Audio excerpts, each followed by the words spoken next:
இயேசு உங்களை நேசிக்கிறார். பிரியமானவர்களே, இந்த நாளில் ஆண்டவர் நம்மளோடு பேசும்படிய வேதத்திலிருந்து 2 வசனங்களை கூட வாசித்து ஆண்டவர் நம்மளோடு பேசுகிற நாம் கடைபிடிக்கக்கூடிய காரியங்களை நாம் பார்ப்போம். அது 2 பேதுருவின் புஸ்தகம் 2வது அதிகாரம் 20வது வசனம் 21வது வசனம் இப்படியாக சொல்லுகிறது.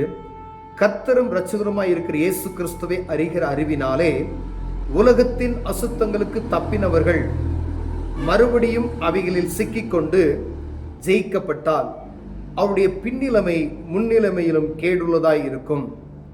அவர்கள் நீதியின் மார்க்கத்தை அறிந்த பின்பு தங்களுக்கு ஒப்புவிக்கப்பட்ட பரிசுத்த கற்பனைகளை விட்டு விலகுவதை பார்க்கிலும் அதை அறியாதிருந்தார்களானால் அவர்களுக்கு நலமாயிருக்கும்.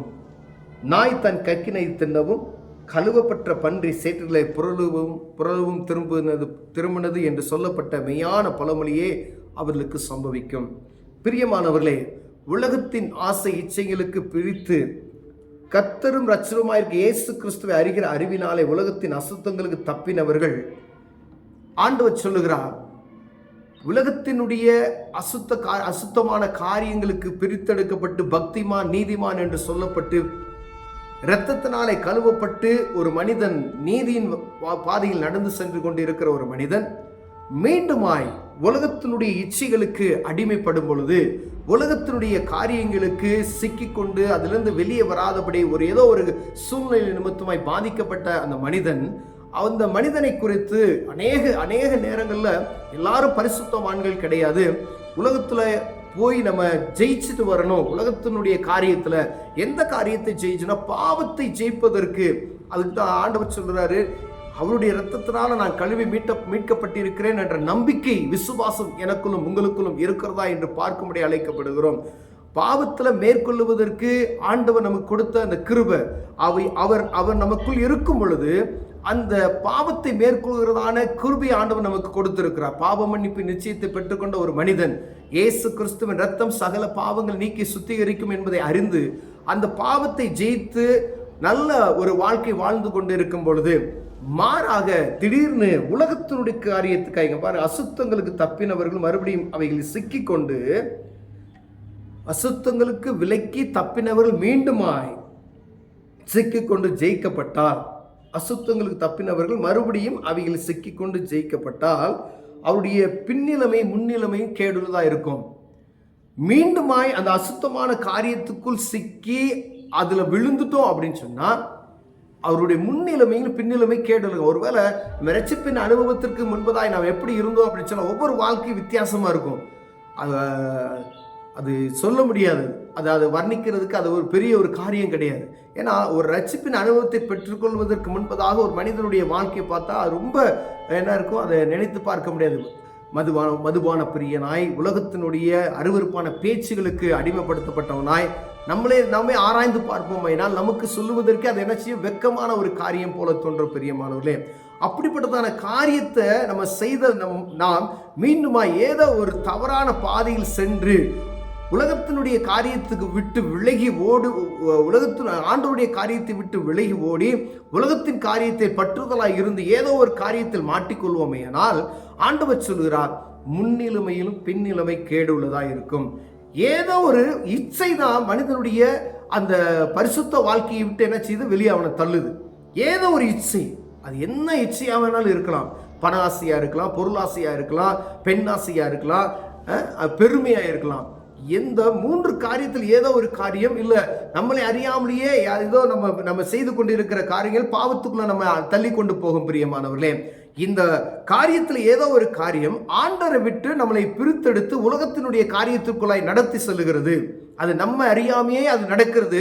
ஆவியானவர் எச்சரிப்பார், இதை செய்யாத, இது தவறு, இங்க போகாத, இந்த மனிதனை பார்க்காத அப்படின்ற எச்சரிப்பின் சத்தம் ஆவியானவர் நம்மோடு கூட இருக்கும் பொழுது தெரியும், இது பாவம், இங்க பார்க்காத, இது தவறான செயல் என்று உணர்த்துகிற உணர்வின் ஆவி நமக்குள் காணப்படும். ஆனால் அதை நம்ம என்ன செய்யறதுல, நம்முடைய பாவத்தை அந்த பாவத்தை செய்வதற்கு அது ஆண்டவருடைய சத்தத்துக்கு செவி கொடுக்காதபடி நம்ம இருதயத்தை மழுங்க பண்ணி அந்த பாவத்தை செய்வதற்கான தூண்டுகிற பொல்லாத ஆவியினுடைய கிரியைகளுக்குள்ள அடிமைப்படுத்தப்பட்டு இருக்கிறோம். பணம் சம்பாரி அப்படின்ற ஒரு காரியத்தில் வைக்கிறான்னு வச்சுக்கோங்களேன், அதுல விழுந்து போயிடுறோம். அப்ப ஆண்டவருடைய பிள்ளைகள், நீ ஆண்டவரை அறிந்து கொண்ட பின்பதாய் உலகத்தினுடைய காரியத்துக்கு ஒத்த வேஷம் தரித்து அதுல போய் சிக்கிக்கொள்வையானால் மீண்டும் அதுல வெளியே வர முடியாத சூழ்நிலைக்கு மாட்டிக்கொள்வாய்.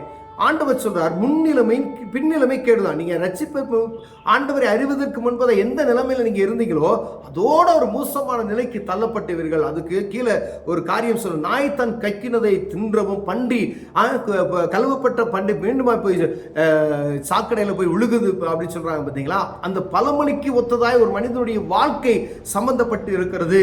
ஏன்னா அவன் சுத்தமாக்கப்பட்டு உள்ளே வந்த பண்பு திரும்ப அந்த பாவத்துக்குள் விழுந்து விட்டானால் அதோட அவனுடைய நிலைமை ரொம்ப கொடிதாய் காணப்படும் என்று சொல்லப்படுகிறது. பிரியமானவர்களே, ஆண்டவரை அறிந்து கொண்ட பின்பு மீண்டுமாய் பாவத்தை செய்வதற்கு உங்க இருதயத்தை துணிந்தீர்கள் என்றால் அது அசுத்தத்துக்கு நேரம் தள்ளிவிடும்.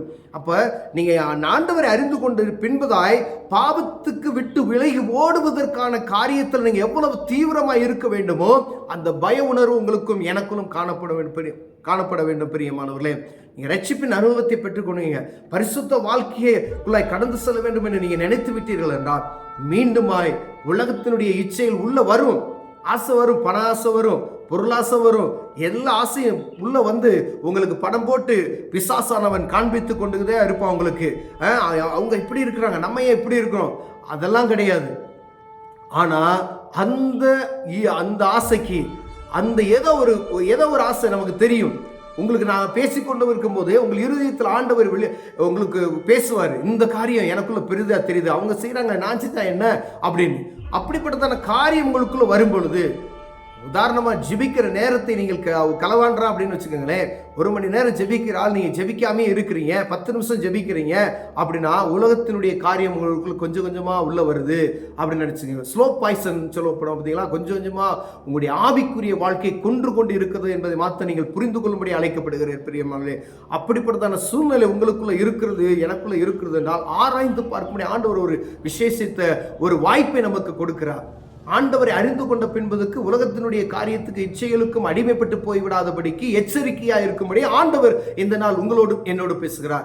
ஆண்டவருடைய பாடுகளை தியானிக்கிற இந்த நாட்கள்ல ஆண்டவருடைய சத்தத்துக்கு செவி கொடுத்து அவரால் கழுவப்பட்டு மீட்கப்பட்ட நாம் மீண்டுமாய் பாவத்துக்குள் கடந்து செல்லாதபடிக்கு, அப்படி கடந்து சென்றால் எவ்வளவு கொடூரமான காரியத்துக்குள் நாம் தள்ளப்பட்டு போய்விடுவோம், பிரியமில்லாதவர்களாய் ஆய்விடுவோம் என்பதை அறிந்து ஆண்டவருக்கு பயந்து மீண்டுமாய் ஆண்டவர் உங்களை நேசம் வைத்திருக்கிறது நிமித்தமாய் அவர் பக்கமாய் இழுப்பதற்கு ஆண்டவர் வல்லமையுள்ளவராக மீண்டுமாய் உங்களை கழுவி சுத்திகரித்து பரிசுத்தத்தை ஆண்டவரை கொடுக்க வல்லமையுள்ளவராக இருக்கலாம். கண்களை மூடுவோம், செவிப்போம். அன்பின் தகப்பனே, ஆண்டவரை அறிந்து கொண்ட நாங்கள் மீண்டுமாய் உலகத்தினுடைய காரியத்துக்குள் போய்விடாதபடி எங்களை காத்துக்கொள்ளுங்க.